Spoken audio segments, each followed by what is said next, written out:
आणि आता बातमी निवडणूक आयोगानं दिलेल्या एका महत्त्वाच्या निर्णयाची आहे। निवडणूक आयोगानं अपक्ष उमेदवारांच्या चिन्हामधून पिपाणी आणि तुतारी ही दोन चिन्ह गोठवली आहेत।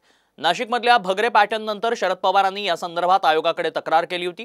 या तक्रारीवर निवडणूक आयोगानं मोठा निर्णय घेतल्याचं पाहायला मिळतंय। शरद पवारांच्या राष्ट्रवादीचं तुतारी वाजवणारा माणूस हे पक्षचिन्ह आहे, मात्र पिपाणी आणि तुतारी ही दोन्ही चिन्ह शरद पवारांच्या पक्षचिन्हाशी साधर्म्य असणारी आहेत। त्यामुळे पवारांनी या विरोधात निवडणूक आयोगात तक्रार केली होती।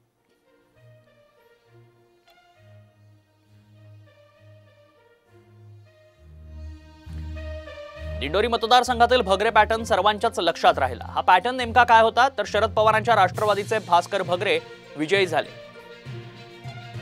मात्र नामसाधर्म्यामुळे बाबू भगरेंनाही 1 लाखाच्या घरात मतं पडली। बाबू भगरेंचं निवडणूक चिन्ह पिपाणी होतं। पिपाणी आणि तुतारीमध्ये साम्य, यावरूनच शरद पवारांनी निवडणूक आयोगात तक्रार केली होती।